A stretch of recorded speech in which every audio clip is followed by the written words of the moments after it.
সবার চিন্তা রাষ্ট্রের দিকে, ওই যে চোরের চিন্তা গাড়ির দিকে, সবার চিন্তা রাষ্ট্রের দিকে। সুলাইমান আলাইহিস সালাম তার চিন্তা কোন দিকে? তার চিন্তা হলো যে আমার তো এগুলো দিয়ে কোনো দরকার নাই, তবে নবুয়তটা আল্লাহর নিয়ামত, এটা যদি আল্লাহ কাউকে দেয় তাহলে তো তার জন্য বিরাট বড় একটা পাওনা। এরপরে দ্বিতীয় প্রশ্ন, এখন সবাই খুব খুব সতর্কতা, মানে সিরিয়াসনেস সবার মধ্যে আসছে, খুব চিন্তা ভাবনা, যা হয়েছে হয়েছে, এইবারের প্রশ্ন আর সহজে ছাড়া যাবে না, খুব বুঝে শুনে উত্তর দিতে হবে। এইবারে প্রশ্নটা যদি সঠিক হয়ে যায় তাহলে অন্তত অর্ধেক রাজ্য, অর্ধেক নবুয়ত পেয়ে গেলাম, ক্ষতি কি? এবার দ্বিতীয় প্রশ্ন আল্লাহর কাছ থেকে হলো, বলো এই দুনিয়ায় সব থেকে নিকটতম বিদেশ, নিকটতম বিদেশ আর সব থেকে দূরতম বিদেশ প্রবাস কোনটা? লোকেরা বলল এই প্রশ্ন তো এত সহজ, কেমনে জবাব দেই? সহজ প্রশ্ন, সবাই একটু তুচ্ছ তাচ্ছিল্য ভাবে, গা ছাড়া ভাব। আমাদেরকে যদি জিজ্ঞেস করতো এই আমলে যদি হইতো, ধরেন কথার কথা, আল্লাহর ইচ্ছা, আল্লাহর হিকমত, এই যুগটা যদি দাউদ পয়গম্বরের যুগ হইতো, তো আমরা বলতাম আওয়ার নেইবার কান্ট্রি হলো ইন্ডিয়া, আওয়ার নেইবার কান্ট্রি হলো বার্মা, নেইবার কান্ট্রি আছে ভুটান, এরকম একটা কি তো বলতাম, কি তাই বলতাম না? বাস্তব যেটা সেটাই বলতাম। এখন সব থেকে নিকটতম বিদেশ কোনটা, অমুকটা, সব থেকে দূরতম বিদেশ কোনটা? আমরা কেউ অস্ট্রেলিয়া বলতাম, কানাডা বলতাম, ইংল্যান্ড, ফিনল্যান্ড, যা মনে হয়, আমেরিকা, 14 গোষ্ঠী সব বলে শেষ করতাম। চ্যানেলটি সাবস্ক্রাইব করে আমাদের সঙ্গেই থাকুন। আল্লাহ তাআলা সূরা নামলের ভিতরে সুলাইমান আলাইহিস সালাতু ওয়াস সালামের সে আলোচনা থেকেই আল্লাহ তাআলা সেটা তুলে ধরেছেন। আর সুলাইমান আলাইহিস সালাম এমনিতেই যথেষ্ট, আল্লাহু আকবার, পৃথিবীতে যত রাজা বাদশাহ, যত সম্রাট, যত সম্রাজ্ঞী পৃথিবীতে এসেছেন, তাদের মধ্যে সুলাইমান আলাইহিস সালাতু ওয়াস সালাম অন্যতম। একদিকে তিনি সম্রাট, বাদশাহ, জাগতিক ক্ষমতার অধিকারী, আর একদিকে তিনি আল্লাহ তাআলার উলুল আজম, একজন পয়গম্বর। বলুন সুবহানাল্লাহ। মর্যাদাশীল একজন পয়গম্বর। কালামুল্লাহ শরীফের মধ্যে আল্লাহ তাআলা যেই 25 জন পয়গম্বরের নাম আমরা জানি কালামুল্লাহ শরীফ এবং হাদিস শরীফের মাধ্যমে, তার মধ্যে অন্যতম একজন সুলাইমান আলাইহিস সালাম। সেই সুলাইমান আলাইহিস সালাম জ্ঞানের উপরে কতটা গুরুত্ব দিয়েছেন, মূলত আজকের এই সংক্ষিপ্ত আলোচনায় আমি সেটা আপনাদের সামনে তুলে ধরব। আল্লাহর পয়গম্বর সুলাইমান আলাইহিস সালাম, আল্লাহর পয়গম্বর, তার রাজ দরবারে বিভিন্ন প্রকারের, বিভিন্ন প্রজাতির এক একটা প্রাণী তিনি রাখতেন। তার মন্ত্রী পরিষদে আলেম, জ্ঞানী, গুণী, বুদ্ধিমান মানুষ যেরকম ছিল, তার মন্ত্রী পরিষদে জিন ছিল, তার মন্ত্রী পরিষদে বিভিন্ন পশু পাখি রাখা হয়েছিল। আল্লাহ তাআলা সুলাইমান পয়গম্বরকে এত শক্তি আল্লাহ তাআলা দিয়েছিলেন। সুলাইমান আলাইহিস সালাম বিভিন্ন প্রাণীর ভাষা তিনি বুঝতে পারতেন এবং বিভিন্ন প্রাণীকে তিনি শাসন করতেন। তবে তিনি একজন ন্যায়পরায়ণ বাদশাহ ছিলেন। কখনো কারো উপরে কোনো ধরনের জুলুম তিনি করতেন না। সুবহানাল্লাহ। কোন ধরনের জুলুম তিনি কখনো কারো উপরে করতেন না। সুলাইমান আলাইহিস সালাম সাধারণ গর্তের একটা পিপীলিকার প্রতি যেন অন্যায় না হয়, জুলম না হয়, সেদিকেও তিনি খেয়াল রাখতেন। তিনি অত্যন্ত সুবিবেচক একজন বাদশাহ ছিলেন। তার মতো ন্যায়পরায়ণ বাদশাহ, তার মতো সুবিবেচক, তার মতো জ্ঞানী, আল্লাহু আকবার, পৃথিবীতে ব্যতিক্রম। এই সুলাইমান আলাইহিস সালাম যখন ছোট, তখন একবার দাউদ আলাইহিস সালাতু ওয়াস সালামের রাজ্যে আল্লাহ তাআলা ভবিষ্যৎ বাদশাহ কে হবেন আল্লাহ তাআলা সেটা নির্ধারণ করবেন। একদিন নবী দাউদ আলাইহিস সালাতু ওয়াস সালামের মন খারাপ, দাউদ পয়গম্বরের মন খারাপ। তো আল্লাহ তাআলা ফেরেশতা পাঠালেন দাউদ পয়গম্বরের কাছে, পয়গম্বর দাউদ আপনার মন খারাপ কেন? পয়গম্বর দাউদ বললেন আল্লাহ তো সব কিছু জানেন, আমার মন খারাপ এই জন্য, এই যে বিশাল একটা রাষ্ট্র আমি চালাই, একদিকে নবুয়ত চালাই আর একদিকে আমি রাষ্ট্র চালাই, তো আমি ইন্তেকালের পর এই বিশাল রাষ্ট্র কে দেখাশোনা করবে? একজন ভালো মানুষ দরকার, রাষ্ট্র পরিচালনায় একজন ভালো চরিত্রবান জ্ঞানী মানুষ দরকার। কার হাতে আমি দায়িত্ব দেই, কে এই দায়িত্বটা পালন করবে? সে জনগণের হক, আল্লাহর সকল মখলুকের হক ঠিক মতো আদায় করবে কিনা এটা নিয়ে আমি চিন্তিত। আল্লাহ তাআলা জানায় দিলেন দাউদ আপনি আপনার রাজ্যের মানুষের কাছে দুইটা প্রশ্ন করবেন, এই দুইটা প্রশ্নের সঠিক জবাব, দুইটা প্রশ্নের সঠিক জবাব উত্তর যে দিতে পারবে আমি আল্লাহ তাআলা তাকে এই বিশাল রাজ্যের বাদশাহ বানিয়ে দেব। শুধু তাকে বিশাল রাজ্যের বাদশাহ বানিয়ে দেব তা নয়, আমি আল্লাহ তাআলা সাথে সাথে নবুয়তের নিয়ামত তাকে দান করব। সুবহানাল্লাহ। একসাথে দুই জিনিস, দুটো প্রশ্ন।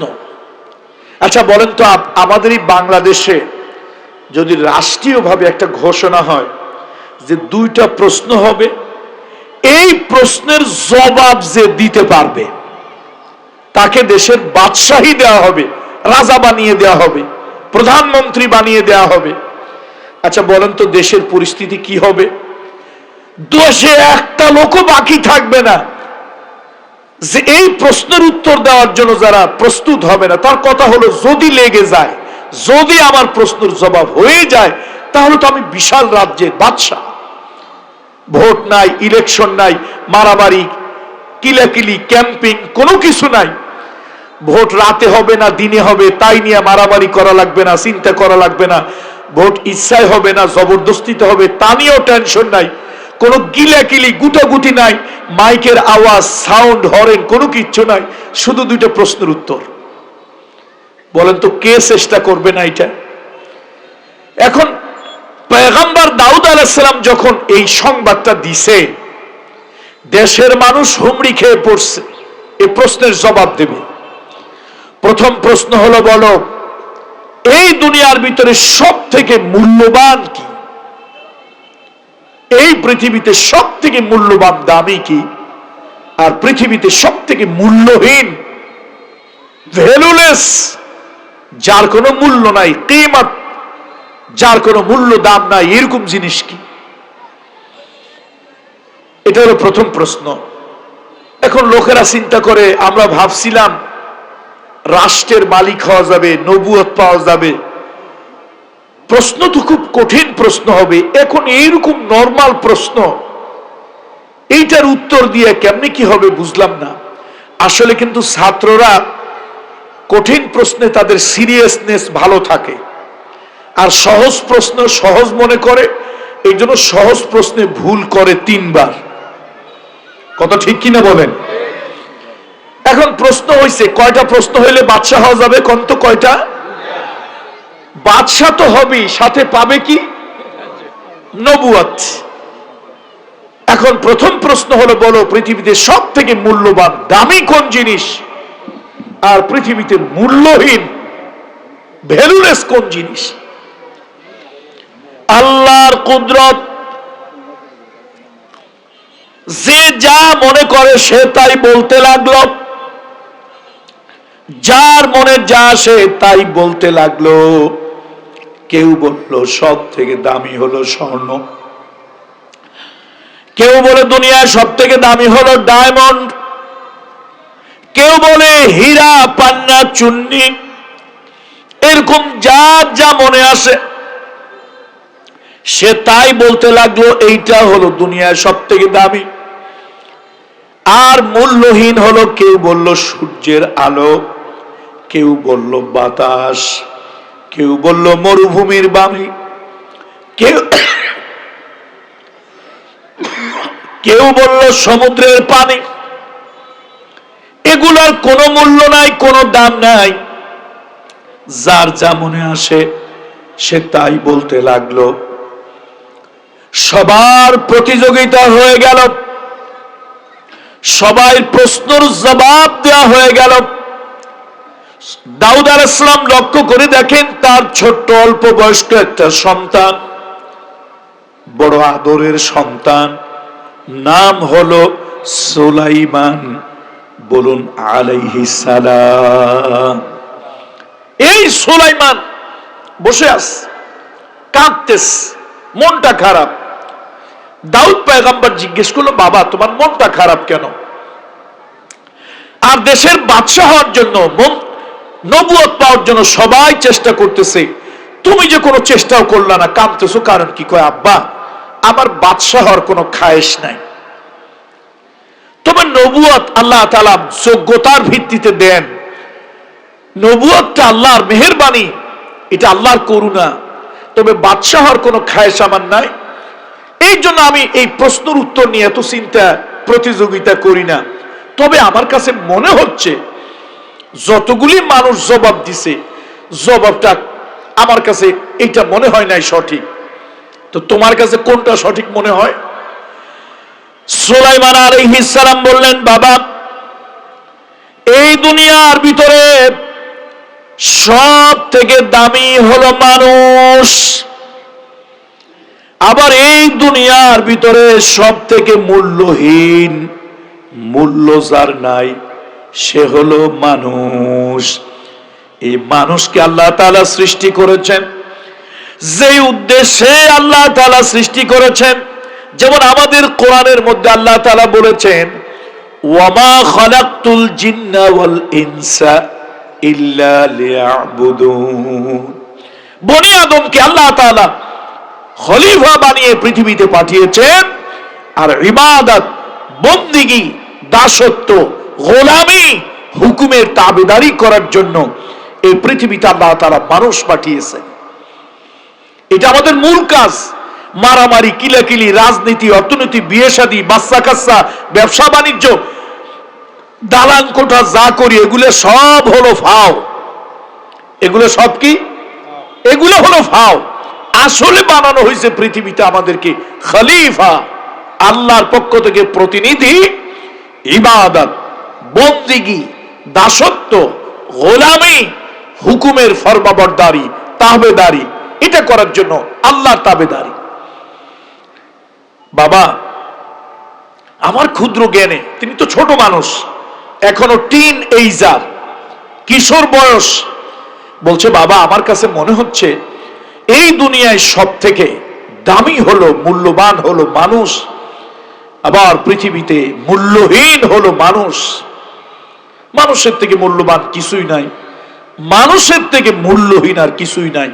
সে মানুষটা যদি রবের সৃষ্টির উদ্দেশ্য অনুযায়ী চলে, ঈমান থাকে, আল্লাহ তাকে, মহামহিম স্রষ্টা তাকে যে উদ্দেশ্য সৃষ্টি করেছেন সেই উদ্দেশ্যটা যদি ঠিক থাকে, তাহলে দুনিয়ায় সব থেকে দামি হলো মানুষ, মূল্যবান হলো মানুষ, সম্মানী হলো মানুষ। আর মানুষ যদি তার এই আসল উদ্দেশ্য থেকে বিচ্যুত হয়ে যায়, ঈমান হারা হয়, আমল হারা হয়, বেঈমান হয়, নাস্তিক হয়, পরকাল চিন্তা চেতনা তার থেকে দূরে সরে যায়, এই মানুষটা গরু, ছাগল, এমনকি পায়খানার কীট থেকেও সে নিকৃষ্ট, তার মূল্যহীন কোনো মূল্য নাই।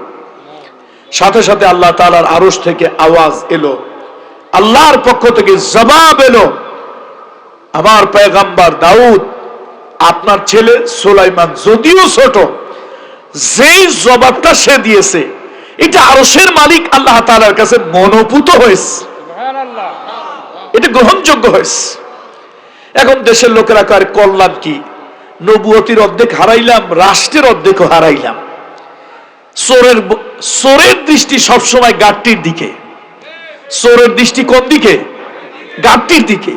এখন দেশের মানুষের সবার তো চিন্তা হলো ক্ষমতার দিকে। পয়গম্বর দাউদের তো এই চিন্তা নাই।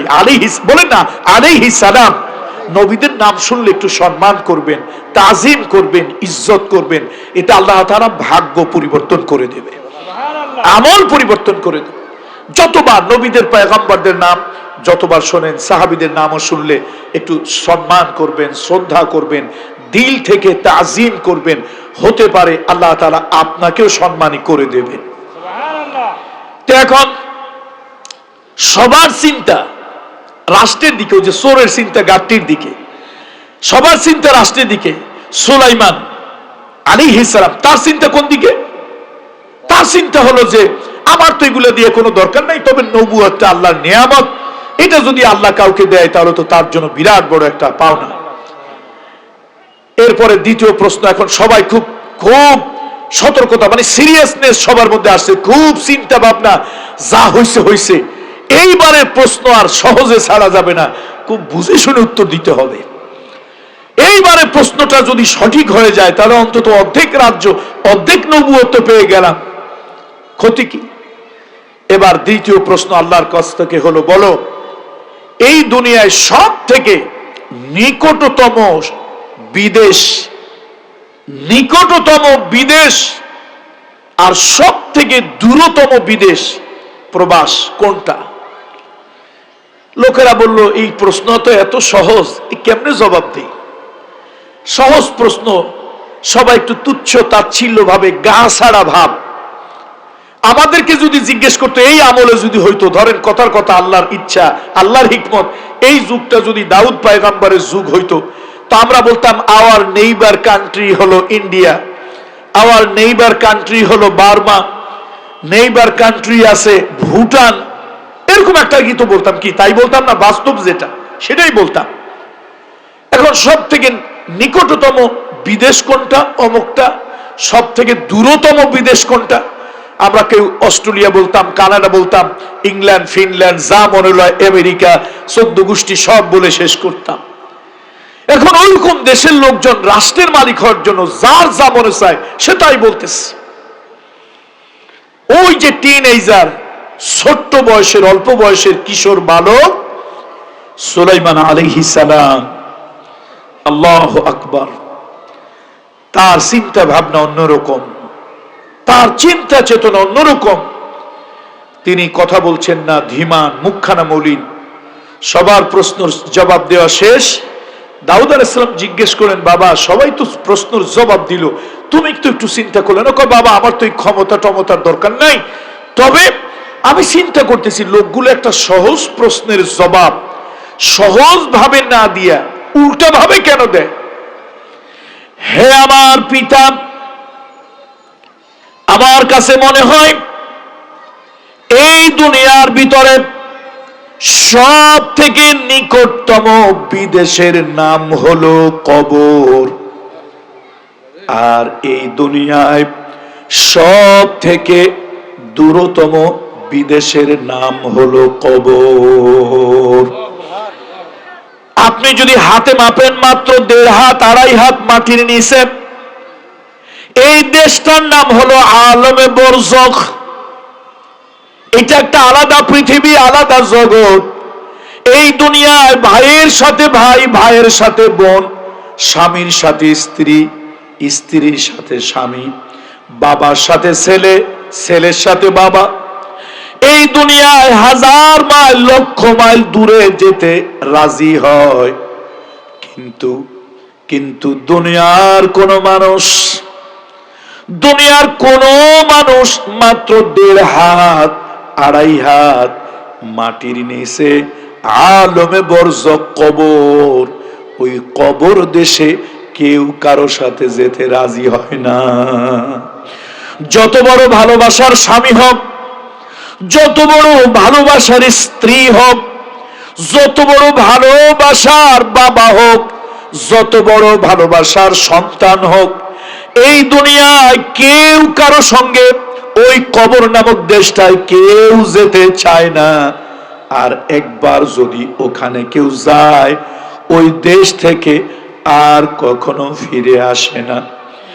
আর ওই দেশে গেলে মানুষ 2 দিন 4 দিন 5 দিন মনে রাখে, এরপরে কেউ আর মনে রাখে না। পৃথিবী তাকে ভুলে যায়, পৃথিবী তার কথা আর মনে রাখে না, এই পৃথিবী তারে দিয়া আর কোনো দরকার হয় না। সুতরাং হে আমার পিতা, হে আমার বাবা, ও আল্লাহর নবী, আমার কাছে মনে হয় এই দুনিয়ায় সব থেকে নিকটতম প্রবাস, নিকটতম বিদেশ, তার নাম হলো আলমে বরজখ কবর। আবার সব থেকে দূরতম বিদেশ প্রবাস, তার নাম হলো আলমে বরজখ কবর। আল্লাহু আকবার। সেই দাউদ আলাইহিস সালাম কি আপনাদের কি সাধারণ জ্ঞানী মনে হয়? একটু কথার জবাব দেন না আপনারা। তারে আপনাদের কি মনে হয় সাধারণ জ্ঞানী? অসাধারণ। সেই দাউদ আলাইহিস সালাম, সুলাইমান আলাইহিস সালাম, তিনি জ্ঞানকে মূল্য দিয়েছেন। পৃথিবীর অন্য কোন পাওয়ার, অস্ত্রের শক্তি, দেহের শক্তি, বিরাট অনেক ক্ষমতার শক্তি, এইগুলোকে তিনি মূল্যায়ন করেননি। তিনি সব থেকে মূল্যায়ন করেছেন জ্ঞানের শক্তিকে। আজকে গোটা পৃথিবীতে মুসলমান মার খাচ্ছে জ্ঞানের কারণে। এক দেশের গোয়েন্দা আরেক দেশের মধ্যে ঢুকে যাচ্ছে। ধরুন বাংলাদেশের গোয়েন্দা আরেকটা দেশে যাচ্ছে, সে কিন্তু যাওয়ার সময় অস্ত্র নিয়ে যায় না। কোন গোয়েন্দা অস্ত্র নিয়ে যায় না, ট্যাঙ্ক নিয়ে যায় না, সে কোনো মিসাইল বোম নিয়ে যায় না। গোয়েন্দা খালি হাতে যায়, আর একটা দেশে গিয়ে সেই দেশের রাষ্ট্র নিয়ন্ত্রণ করে, সে দেশের চৌকিদার থেকে শুরু করে প্রধানমন্ত্রী, প্রেসিডেন্ট পর্যন্ত নিয়ন্ত্রণ করে গোয়েন্দা সংস্থা। তাহলে কি দিয়ে করে? অস্ত্র নিল না, ট্যাঙ্ক নিল না, পিস্তল নিল না, বোমা, তারপরে বারুদ গোলা নিল না। কি দিয়ে সে নিয়ন্ত্রণ করে? তার জ্ঞান দিয়ে। বলুন কি দিয়ে নিয়ন্ত্রণ করে? জ্ঞান দিয়ে। আজকে আমরা মুসলমান যারা আছি, আমরা মুসলমান জাতি যারা আছি, আমাদের নির্বুদ্ধিতার কারণে সারা পৃথিবীতে আমরা আজকে মার খাচ্ছি। পৃথিবীতে মুসলমানদের মতো সুসংগঠিত জাতি, পৃথিবীতে মুসলমানদের মতো জীবন উৎসর্গকারী জাতি, পৃথিবীতে মুসলমানদের মতো এরকম পরকালমুখী জাতি আর হতে পারে না। কিন্তু আজকে সংখ্যায় পৃথিবীতে 250 কোটি হওয়ার পরেও আজকে গোটা পৃথিবীতে কোনো জায়গায় আমরা ভালো নাই। এক জায়গায় অবশ্য ভালো আছি আমরা, কিলাকিলিতে। কিসে ভালো আছি বলেন তো? কিলাকিলি, মারামারি, গুতাগুতি, এগুলোতে আমরা ভালোই আছি। সারা দুনিয়ায় আজকে বারবার মুসলমানদের কি করুণ অবস্থা, কাশ্মীরের মুসলমানদের কি করুণ অবস্থা, আপনার ফিলিস্তিনের মুসলমানদের অবস্থা তো সারা দুনিয়াকে হার মানিয়েছে।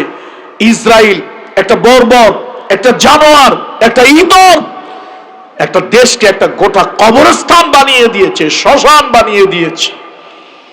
তারপরে সিরিয়ার অবস্থা, সারা দুনিয়ায় মুসলমান এত বড় একটা জাতি, যে জাতি মাত্র 313 জন বদরের যুদ্ধে যুদ্ধ করেছিল, 3000-এর বিরুদ্ধে উহুদের যুদ্ধে যুদ্ধ করেছিল মাত্র 950। সেখান থেকে আবার আব্দুল্লাহ ইবনে উবাই ইবনে সুলুল 300 লোক নিয়ে ভেগে গিয়েছিল। মাত্র 650 লোক 3000 লোকের বিরুদ্ধে বিজয়ী হয়েছিল উহুদের যুদ্ধে। এরপরে তারা তাদের একটা ভুলের কারণে আল্লাহ তাআলা উহুদের যুদ্ধে মুসলমানদেরকে একটা বড় পরীক্ষার মধ্যে ফেলে দেন। 70 জন শহীদের নজরানা আল্লাহর কাছে পেশ করতে হয়। পৃথিবীতে কোন জায়গায় মুসলমানরা কখনো সংখ্যার বলে বলিয়ান হয় নাই, অস্ত্রের বলে বলিয়ান হয় নাই। মুসলমানেরা পৃথিবীতে সব দিন তার জ্ঞান এবং তার আমল, তার ইমানের বলে বলিয়ান হয়েছে। আজকে আমাদের না আছে ইমানের জোর, না আছে আমাদের জ্ঞানের জোর, না আছে ইমানের জোর, না আছে আমাদের জ্ঞানের জোর। সুতরাং আমি আমার বক্তব্য শেষ করব এই কথাটার মাধ্যমে যে জ্ঞান কত বড় শক্তি। দেখেন কোরআন শরীফ থেকে সূরা নামল 38 নম্বর আয়াত, قال يا أيها الملأ أيكم يأتيني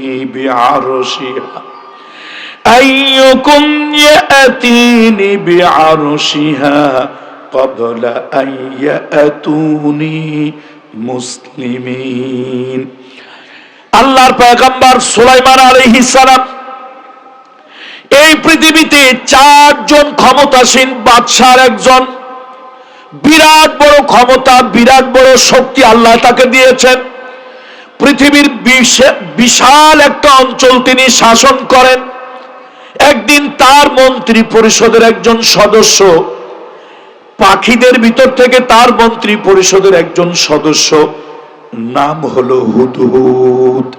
হুদহুদ নামক পাখিটা সুলাইমান আলাইহিস সালামের কাছে এসে একটা কমপ্লেইন করলো, একটা বর্ণনা দিল, হুজুর এই যে আপনার রাজ্যটা যেখানে শেষ, আপনার রাজ্যের পাশে একটা রাজ্যে আমি আজকে গিয়েছিলাম, সেই রাজ্যের মালিক হচ্ছে, সেই রাজ্যের রাষ্ট্রপ্রধান হচ্ছে একজন মহিলা, একজন রানী, একজন সম্রাজ্ঞী।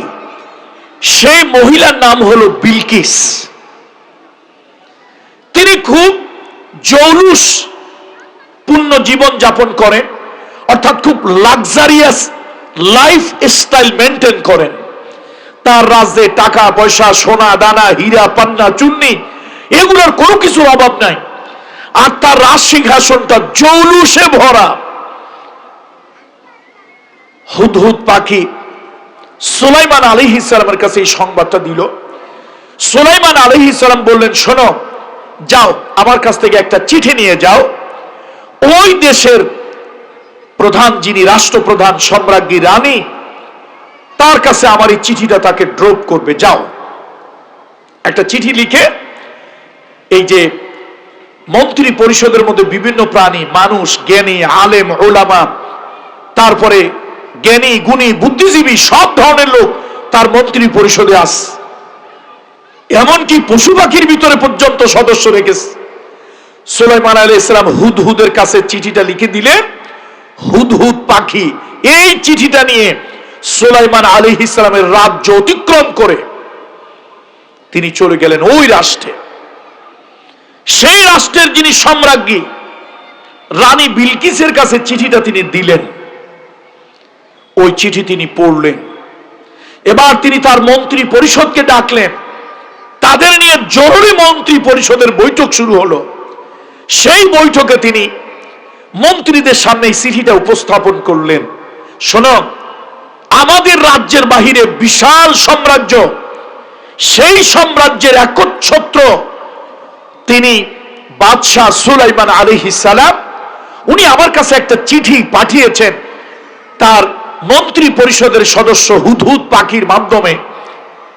সে চিঠিটা হলো এমন, ওয়া ইন্নাহু মিন সুলাইমান ওয়া ইন্নাহু বিসমিল্লাহির রহমানির রহিম। পরম করুণাময় প্রভু মহামহিম আল্লাহর নামে শুরু করে তিনি একটা চিঠি পাঠিয়েছেন, আমাদেরকে ইসলাম গ্রহণ করার জন্য বলেছেন। তাহলে আমরা শান্তি নিরাপত্তা লাভ করব, কোনো যুদ্ধ বিগ্রহ, মারামারি, কাটাকাটি, হানাহানি ইত্যাদি আমাদের সাথে হবে না। এখন মন্ত্রী পরিষদের কিছু মাথা মোটা লোক আছে, রাজা বাদশারা সম্মানিত হয় তাদের বুদ্ধিজীবীদের কারণে, আবার রাজা বাদশারা লাঞ্ছিত, বেইজ্জত, জুতার মালা পরে এই তাদের সভাসদ মন্ত্রী পরিষদ বুদ্ধিজীবীর কারণে। কত ঠিক কিনা? এ মাথা মোটা দুই একটা থাকেই, একটা দুইটা থাকলে পুরো দেশ নষ্ট করে ফেলে। এই মাথা মোটা মন্ত্রী একটা বুদ্ধি দিল, কয় হুজুর টাকা পয়সার কাছে রানী, টাকা পয়সার ধন দৌলতের কাছে দুনিয়ার সবাই কাবু, সবাই দুর্বল। আপনি একটা কাজ করেন, আপনাকে আত্মসমর্পণ, ইসলাম গ্রহণ করতে বলেছে, দরকার নাই, আপনি কিছু হীরা পান্না চুন্নি, কিছু দামি দামি জিনিস সুলাইমানকে পাঠিয়ে দেন। এগুলো দেখে সে অবাক হয়ে যাবে, এই হাতিয়া পাইয়া লোভে পড়বে, সে আর আপনার দিকে বন্ধুত্বের হাত বাড়িয়ে দেবে, নাক গলাবে না। রানী বিলকিস তার মন্ত্রী পরিষদের পরামর্শ অনুযায়ী সেটাই করলেন। তিনি ওই চিঠিটাকে রেখে দিয়ে তিনি কিছু জৌলুসপূর্ণ কিছু উপহার দূতের মাধ্যমে, রাষ্ট্রদূতের মাধ্যমে সুলাইমান আলাইহিস সালামের রাজ্যে পাঠিয়ে দিলেন। ওদের ধারণা এগুলো দেখে সুলাইমান সালাম লোভে বোধহয় অস্থির হয়ে যাবে। সুলাইমান সালাম একটু রাগ হলেন। সে বললেন তোমরা আমাকে টাকা পয়সা ধন দৌলত, এই হীরা পান্না চুন্নি গোল্ড ডায়মন্ড এগুলো দিয়ে তোমরা আমাকে কিনতে চাচ্ছ?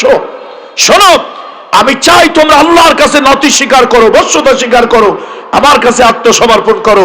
তাই যদি না হয় তাহলে তোমরা আমার সাথে যুদ্ধের জন্য প্রস্তুত হও, আমি যুদ্ধ করে তোমাদেরকে আমি জয় করব। তিনি পাঠিয়ে দিলেন, উপহার নিলেন না। এগুলো মানে এক ধরনের ঘুষ। রানী বিলকিস কিন্তু খুব বুদ্ধিমতী মহিলা ছিলেন, খুব জ্ঞানী বাদশা নারী সম্রাজ্ঞী ছিলেন। সে চিন্তা করলো এত উপহার যার মন গলাতে পারে না, নিশ্চয় তার টাকা পয়সা দুনিয়ার প্রতি লোভ নাই। আমি তার কাছে যাব, ইসলাম গ্রহণ করব। সুবহানাল্লাহ বাড়ি গিয়ে বলবেন নাকি? সুবহানাল্লাহ এখন বলবেন না, বাড়ি গিয়ে বলবেন। আমি তার কাছে যাব, ইসলাম গ্রহণ করব।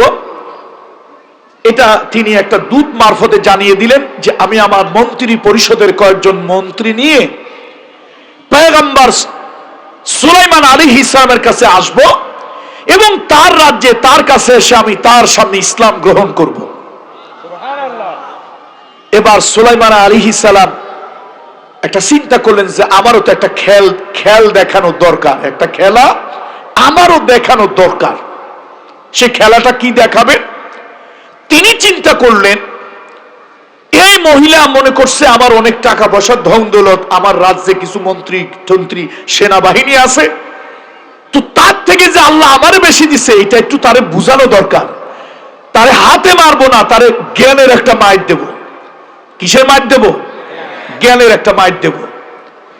সুলাইমান আলাইহিস সালাম এবার যে কথাটা বলেন ঠিক সেই কথাটাই আল্লাহ তাআলা কালামুল্লাহ শরীফের সূরা আন-নামলের 38 নম্বর আয়াতে আল্লাহ বলছেন, আল মালাউ আইয়ুকুম ইয়াতিনি বিআরশিহা ক্বাবলা আইয়াতুনি মুসলিমিন।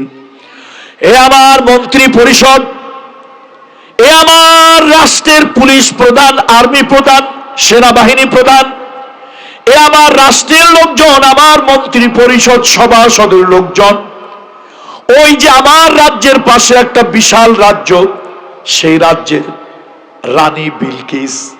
রানী বিলকিস আমার কাছে আসবে, আত্মসমর্পণ করবে, ইসলাম গ্রহণ করবে।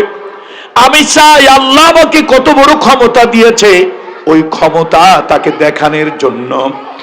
সুতরাং তোমরা কে আসো?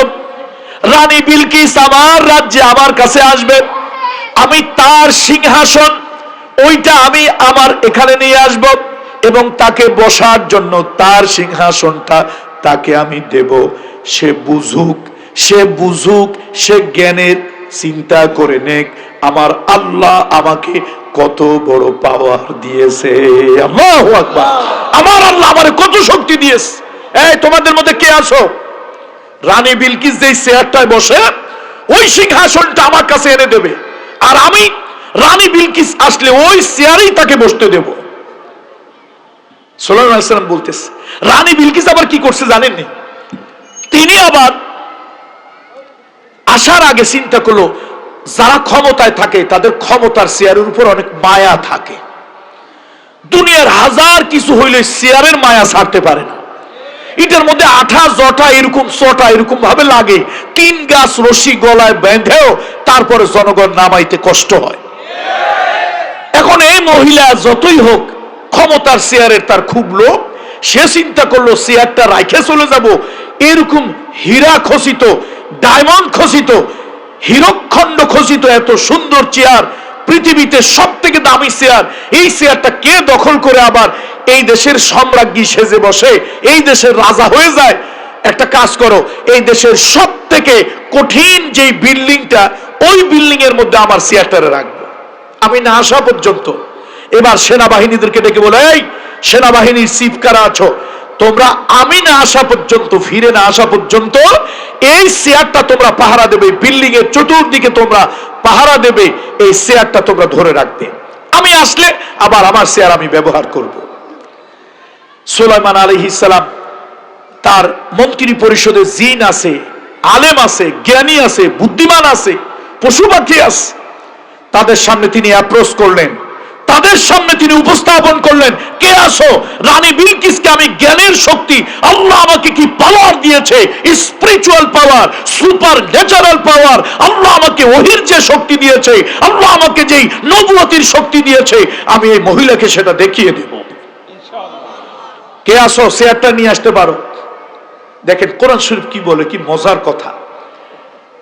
ওই মন্ত্রী পরিষদের জিনের একজন লোক আছে, আলী বাবা চেহারা, ওরে বাবা কি সুটাম দেহি, কুস্তিগির, মনে হয় এক বক্সিং মারলে পাহাড় একটা সরে যাবে, এইরকম ক্ষমতাসীন, 2-4 মন ওজন হবে যার এক বক্সিনে।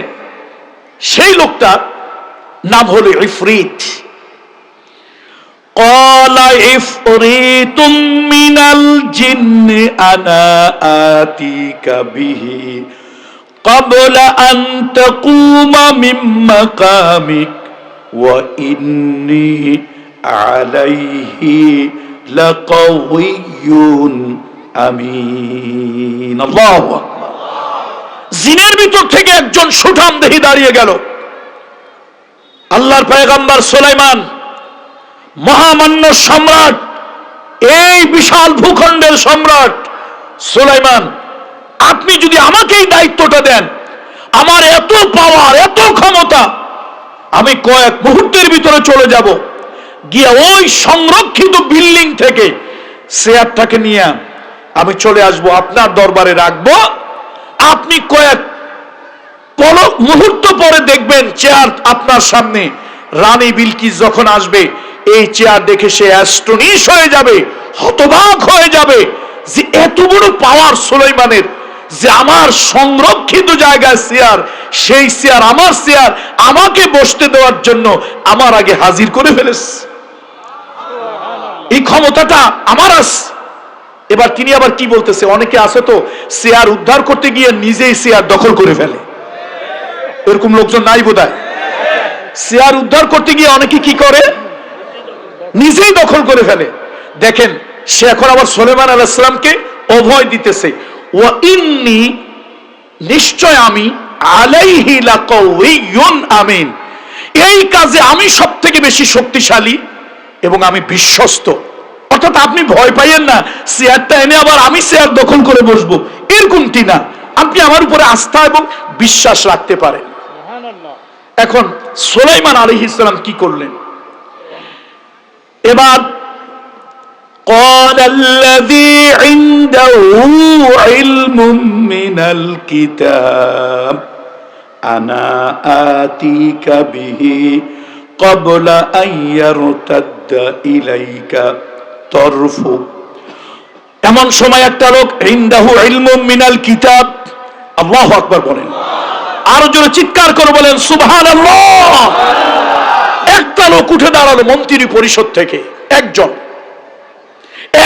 লোক মন্ত্রী পরিষদ থেকে উঠে দাঁড়ায় বলল, হে মহামান্য নবী, হে মহামান্য সম্রাট, ইনদাহু ইলমুম মিনাল কিতাব, যার কাছে আছে জ্ঞানের আলো, কিতাবের জ্ঞান, তিনি উঠে বলল, এই দায়িত্বটা যদি আমারে দেন, আপনি এখান থেকে কোনো কাজে একটু সরার আগেই, চোখ ফিরানোর আগেই ওই চেয়ারটা আমি এনে দিতে পারবো।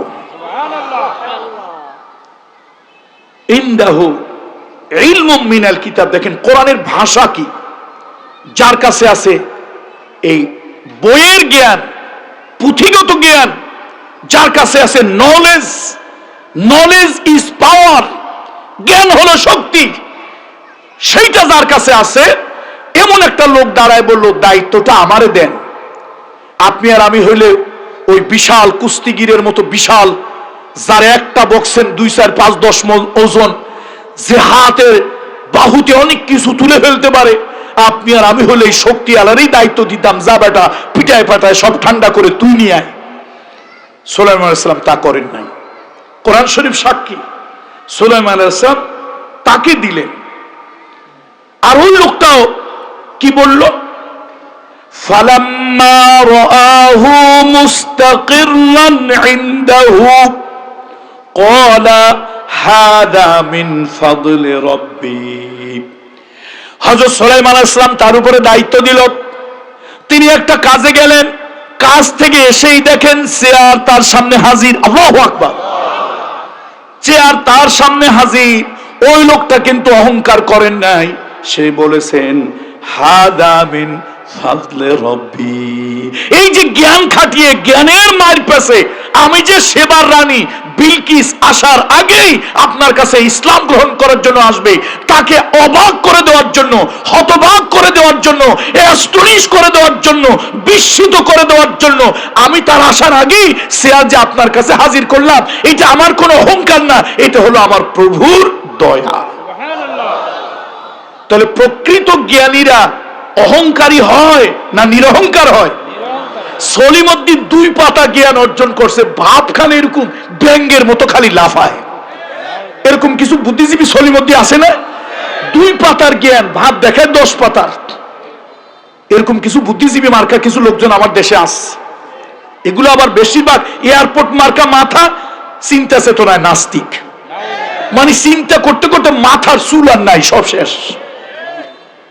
বন্ধুরা আমার, হযরত সুলাইমান আলাইহিস সালাম যার উপরে দায়িত্ব দিয়েছিলেন, ইনদাহু ইলমুম মিনাল কিতাব, ইনশাআল্লাহ আগামী কালকে আল্লাহ যদি হায়াতে বাঁচিয়ে রাখেন, আমি এই কথাটুকুর ফিনিশিং দিয়ে আগামী কালকের সাবজেক্ট আল্লাহ চায় তো শুরু করব। আল্লাহ আমাদেরকে তৌফিক দান করুন। আমার কলিজার টুকরা সন্তান, আমাদের বর্তমান পীর সাহেব কেবলার মেজো ছেলে, আমি আমার সন্তানই মনে করি, এবং আমার আব্বা মরহুম দুনিয়া থেকে চলে গেছেন, সে বাতি আমরা ধরে রাখার চেষ্টা করেছি। আমরাও একদিন দুনিয়ায় থাকবো না, আপনারা দোয়া করবেন আমাদের সন্তানেরা যেন দিনের স্বার্থে বাতি ধরে রাখতে পারে। আমাদের এই সন্তান, আমাদের মাহমুদুল হাসান আবিদ, আমাদের বর্তমান পীর সাহেব হুজুরের মেজো ছেলে, আমার অত্যন্ত কলিজার টুকরা, আমার অত্যন্ত কলিজার টুকরা সন্তান, সে আলহামদুলিল্লাহ আপনাদের মধ্যে বয়ান রাখবে আগামীকালকে। আমাদের সভাপতি সাহেবরা আছেন এখানে বসা, আলহামদুলিল্লাহ। আগামীকালকে ওনারা সিদ্ধান্ত নিয়েছেন, আমি নাই চাচ্ছিলাম, যেহেতু আমরা তো কথা বলি, ঢেকি স্বর্গে গেলেও বাড়া বাদ দিয়ে, সব জায়গায় খালি কথা বলতে হয়। এই কথা বলতে গিয়ে কণ্ঠের অবস্থা 12টা বেজে গেছে। তারপর ওনারা চাচ্ছেন আগামীকালকে খাস পর্দার সাথে 100% শরিয়াত রক্ষা করে, কত পার্সেন্ট? 100% শরিয়াত রক্ষা করে মা এবং বোনদেরকে অধঃপতন থেকে বাঁচানোর জন্য, মহিলাদেরকে অধঃপতন থেকে বাঁচানোর জন্য ওনার একটা মহিলা মাহফিল কালকে করতে চাচ্ছেন। যেহেতু কালকে জুমাবার, কালকে কি বার? জুমাবার, এর জন্য খুব লম্বা করা যাবে না। অন্যদিন হলে লম্বা হইলে অসুবিধা নাই, কিন্তু জুমাবার লম্বা করা যায় না। সেজন্য আগামীকালকে জাস্ট সকাল 8টায়, পারলে তার আগেই আপনারা আপনাদের মা বোন স্ত্রী মহিলাদেরকে পাঠিয়ে দেবেন। বাচ্চা কাচ্চাগুলো আপনারা রাখবেন, মহিলারা রাখে কত কষ্ট ভোগ করে, এটা কালকে টের পাবেন। আপনাদের পারমিশন নাই, এই মাঠের চতুর্পাশ দিয়ে এতিমের মতো ঘুরবেন, মাঠের ভিতরে ঢুকবেন না। মহিলাদেরকে পাঠিয়ে দেবেন, কি মাঠের মধ্যে ঢুকবেন? উকি ঝুঁকি মারবেন না, মাঠের ভিতরে ঢুকবেন না। বিবি মা বোন পাঠায় দেবেন ভিতরে, আর আপনারা এতিমের মতো লজেন্স খাবেন আর ওই পাশ দিয়ে ঘুরবেন। মহিলাদের উদ্দেশ্যে কালকে বয়ান হবে। ইন্তেজামিয়া কমিটি, মরহুম পীর সাহেব রহমতুল্লাহ আলাইহির যেই সংগঠন, অরাজনৈতিক সংগঠন বাংলাদেশ ইসলামী মুজাহিদ পরিষদ, এবং শেরশাহ অঞ্চলের ধর্মপ্রাণ মুসলমানেরা মিলে ঝুলে প্রতি বছর এই প্রোগ্রামটা খুব আনন্দের সাথে তারা আগ্রহ নিয়ে করে। আলহামদুলিল্লাহ বলেন না আপনারা? তারা প্রতি বছর এই প্রোগ্রামটা নিজেদের আপন মনে করে, আগ্রহ নিয়ে, আনন্দ করে তারা এই প্রোগ্রামটা করে। এই দিনের কাজে আনন্দ তারা পায়, উৎসাহ পায়। আগামীকাল সকালবেলা মহিলা মাহফিল, সেখানে আপনাদের সাথে আমি ঘন্টাখানিক বয়ান রাখবো, 10, 15, 20 মিনিট প্রশ্নের উত্তর দেব ইনশাআল্লাহ। আর আগামীকালকে সকালবেলা অন্যান্য ওলামা একরাম বয়ান রাখবে। আপনাদের সাথে কালকে রাতে দেখা হবে ইনশাআল্লাহ। বলুন ইনশাআল্লাহ।